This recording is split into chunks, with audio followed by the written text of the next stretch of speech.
Assalamualaikum warahmatullahi wabarakatuh.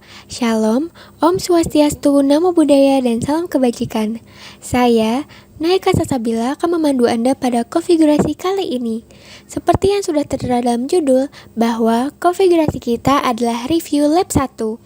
Jika ingin tahu lebih lanjut tentang konfigurasi ini, disimak yuk. Di sini, saya akan menjelaskan soal dari review lab 1 saya. Yang pertama, untuk bagian internet akses, di sini saya diharuskan untuk mengonfigurasikan internet akses dengan wireless, namun bebas untuk memilih statik atau dinamik. Jadi, saya pilih saja mode wireless dengan mode dinamik. Kemudian, untuk remote access, di sini saya diharuskan untuk meremote router dengan menggunakan WiFi, namun port WiFi-nya diganti menjadi 567. Lalu untuk bagian manajemen user, di sini bukanlah user untuk remote akses ke WiFi, melainkan hanya pengujian saja sesuai dengan tabel ketentuan. Untuk bagian user group, di sini saya diharuskan membuat user group dengan nama ujian 5, dan untuk polisinya adalah telnet dan read, yang berarti bahwa anggota dari user group ujian 5 hanya dapat mengakses router dengan telnet dan bersifat user hanya pembaca saja. Yang berarti user hanya dapat membaca konfigurasi saja, tidak dapat mengonfigurasikan apapun. Nah, di sini saya diharuskan untuk membuat user dengan nama Nayaka untuk menjadi anggota dari user group ujian 5.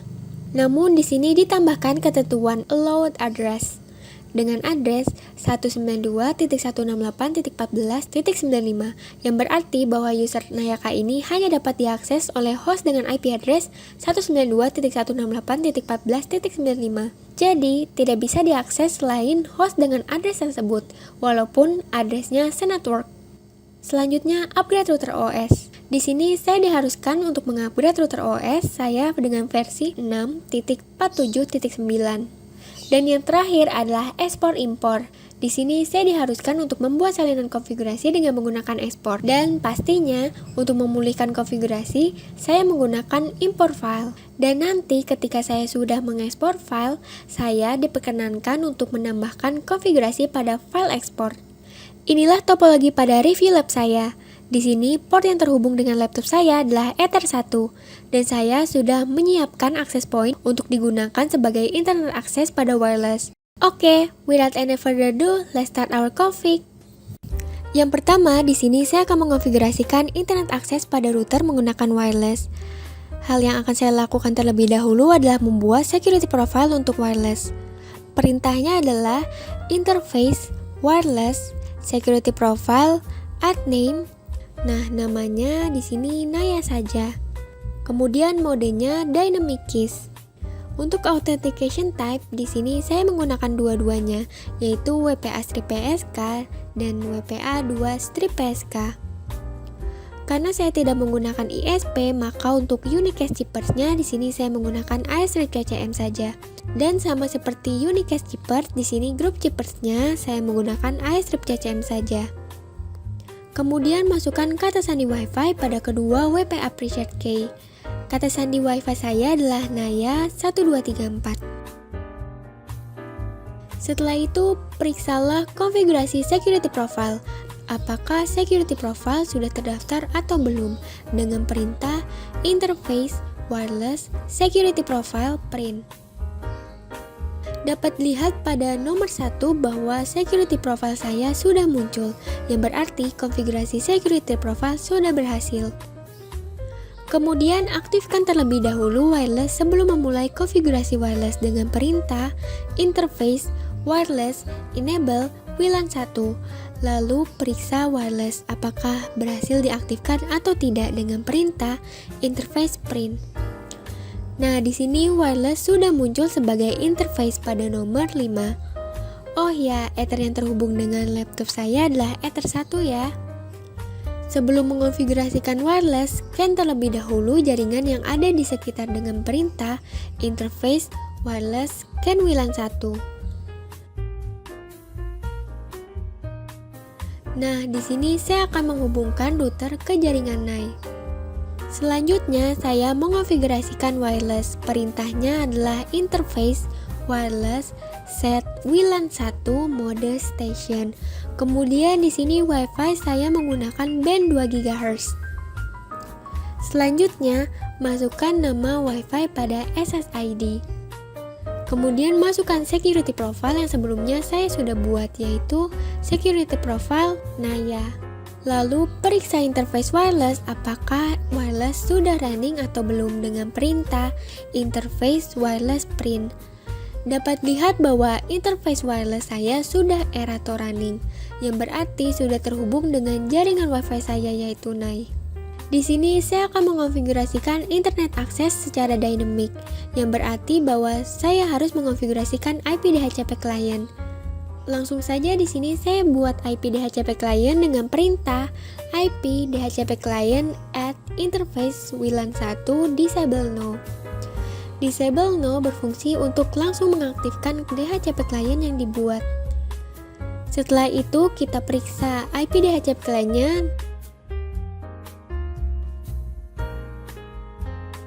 dan ternyata status dari IP DHCP client sudah bound, yang berarti DHCP client sudah terhubung dengan AP atau access point, dan dapat lihat bahwa router ini sudah mendapatkan IP address yaitu 192.168.43.162. Di sini saya langsung melakukan uji ping ke gateway dan Google.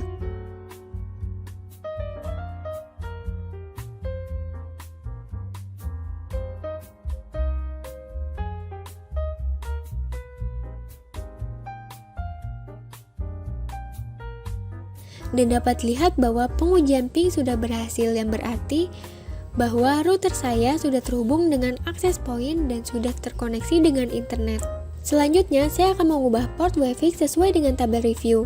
Nah, di sini cek terlebih dahulu IP service-nya dengan perintah IP service print, dan dapat lihat bahwa Wi-Fi terdapat pada nomor 2. Untuk merubah port di sini kita gunakan perintah IP service set number 2 port 567.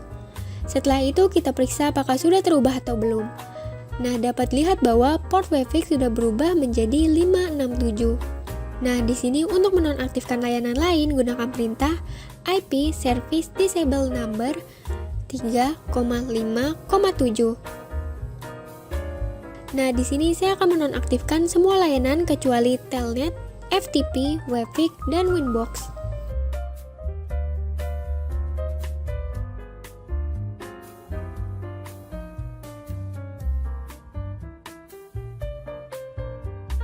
Kemudian langsung saja di sini kita pindah ke web browser untuk meremote router dengan Wi-Fi.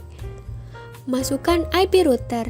Di sini saya menggunakan IP router yang DHCP tadi. Kemudian untuk menginput portnya di sini gunakan titik 2 terlebih dahulu.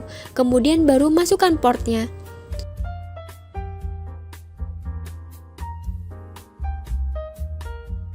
Setelah pengaksesan berhasil, langsung kita ke terminal saja. Dan selanjutnya saya akan membuat user group baru. Sebelum membuat user group baru, di sini kita cek terlebih dahulu user group default. Untuk user group default terdiri dari 3 user group, yaitu read, write, dan full. Anggota dari user group read hanya dapat melihat konfigurasi, sedangkan untuk anggota dari user group write dapat melakukan konfigurasi kecuali manajemen user. Dan terakhir adalah anggota user group full yang dapat secara bebas melakukan konfigurasi tanpa terkecuali. Selanjutnya di sini saya akan membuat user group baru dengan nama ujian 5 dengan perintah user group add name ujian 5 policy. Polisinya di sini gunakan policy yang sesuai dengan tabel saya yaitu telnet dan read. Jadi, seluruh anggota dari user group ini hanya dapat mengakses router melalui telnet saja dan hanya dapat melihat konfigurasinya saja. Dapat dilihat pada nomor 3 bahwa user group telah terdaftar. Setelah itu, saya akan membuat user group baru yaitu Nayaka yang akan menjadi anggota dari user group ujian 5 dengan perintah user add name Nayaka group ujian 5. Kemudian saya tambahkan password 123 dan address 192.168.14.95. Di sini saya menambahkan allow address agar yang dapat mengakses router dengan user ini hanyalah host dengan IP tersebut saja. Lalu saya periksa apakah user sudah terdaftar atau belum dan dapat lihat bahwa user sudah terdaftar.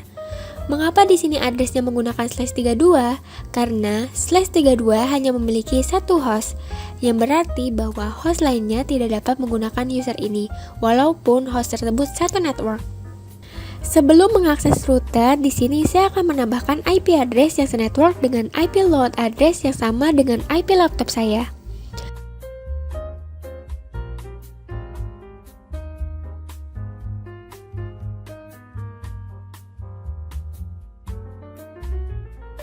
Kemudian kita setting IP fisik laptop saya.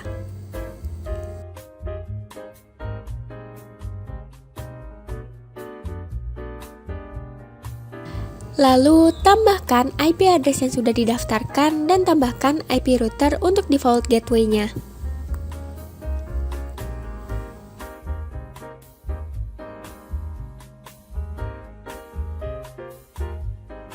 Sebelum melakukan pengujian, di sini saya akan ping router terlebih dahulu untuk memastikan bahwa laptop dan router sudah terhubung.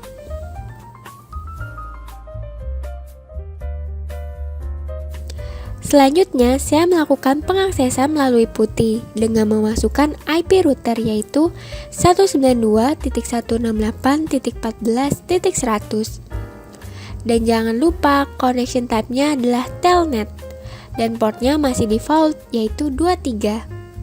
Setelah itu, login dengan user yang telah dibuat yaitu Nayaka. Dapat lihat bahwa pengaksesan berhasil dengan host yang beraddress 192.168.14.95.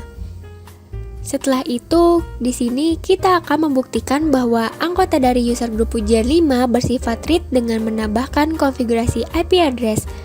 Dan dapat lihat bahwa terdapat notifikasi bahwa user tidak diizinkan untuk membuat konfigurasi. Selanjutnya, kita coba untuk melihat konfigurasi IP address dan dapat lihat bahwa user dapat melihat konfigurasi yang berarti user ini terbukti hanya dapat melihat konfigurasi.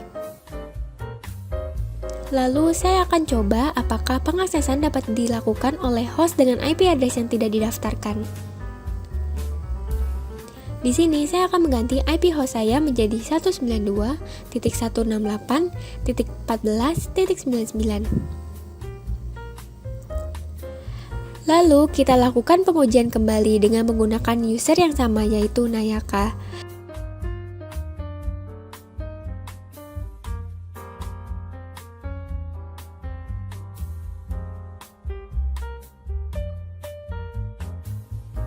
Dapat lihat bahwa pengaksesan ditolak karena IP host bukanlah IP yang didaftarkan untuk user Nayaka, sehingga kita tidak dapat mengaksesnya.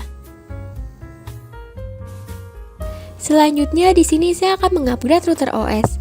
Namun di sini kita cek terlebih dahulu arsitektur dari router saya dengan perintah system restore sprint.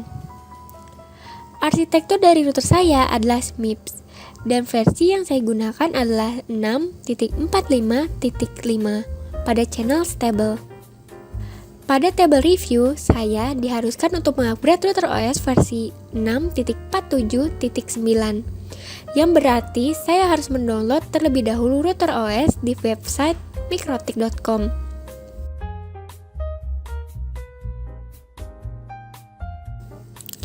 Pada bagian software, kemudian download archive. Dan langsung saja di sini saya akan download terlebih dahulu OS-nya sesuai dengan arsitektur router saya yaitu SMIPS. Dan jangan lupa ekstensi dari filenya adalah .npk.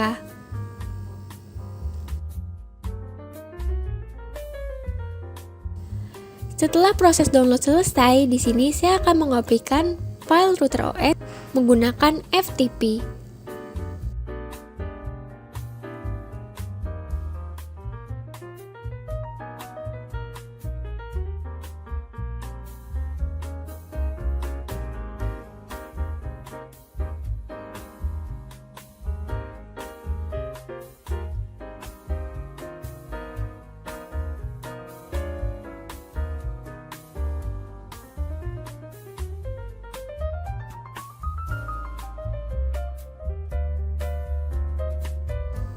Tunggu hingga proses penyalinan file router OS ke router selesai.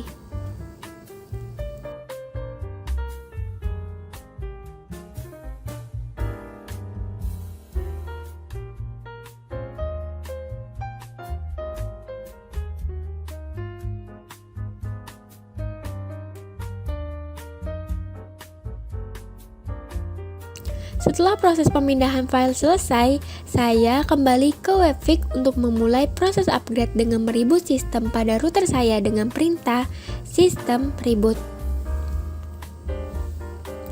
Tunggu hingga proses reboot selesai yang kira-kira membutuhkan waktu 35 detik untuk router MIPS. Setelah itu, refresh page Webfix.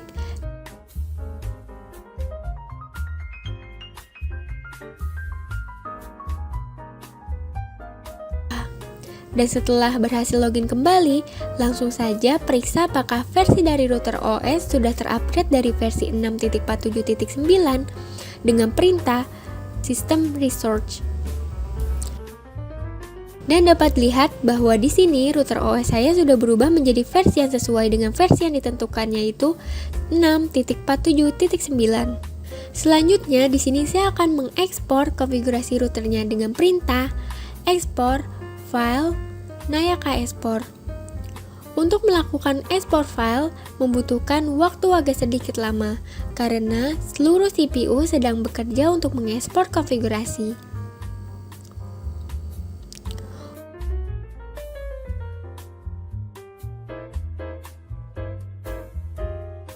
Untuk melihat dan mengedit file ekspor, di sini saya akan akses router dengan FTP.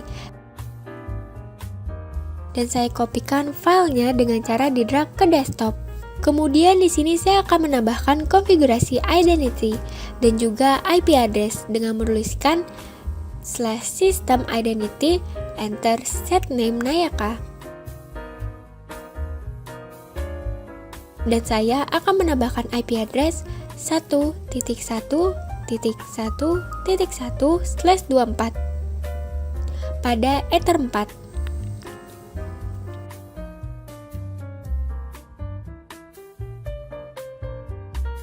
Setelah itu saya save kembali filenya dan saya copy ke dalam router.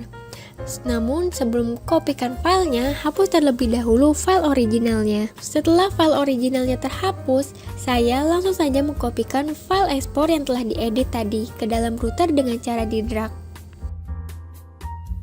Sebelum melakukan import, kita reset terlebih dahulu semua konfigurasi pada router dengan perintah system reset configuration no default yes.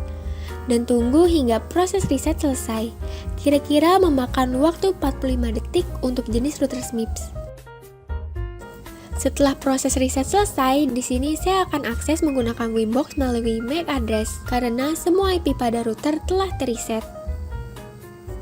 Dan setelah itu periksa apakah konfigurasi sudah terreset. Di sini saya akan memeriksa IP address saja dan dapat lihat bahwa konfigurasi sudah terreset. Setelah memastikan bahwa konfigurasi telah terreset, langsung saja kita import file export dengan perintah import file name Nayaka Export. Lalu tunggu hingga proses import selesai. Dan dapat lihat bahwa terdapat notifikasi bahwa file telah dimuat dan dieksekusi, yang berarti bahwa semua konfigurasi yang berada pada file export telah dipindahkan ke router. Dan dapat lihat juga bahwa router saya sudah ada identity-nya karena tadi kita sudah menambahkan identity-nya pada file export. Selanjutnya, untuk memastikan lagi, di sini saya akan memeriksa IP address. Dan IP address yang tadi ditambahkan pada file export sudah berhasil dikonfigurasikan, yang berarti bahwa proses import telah berhasil. Itulah konfigurasi review lab 1 saya. Semoga bermanfaat dan jangan lupa diperhatikan di rumah ya. Kurang lebihnya mohon maaf. Sekian and see you in the next video.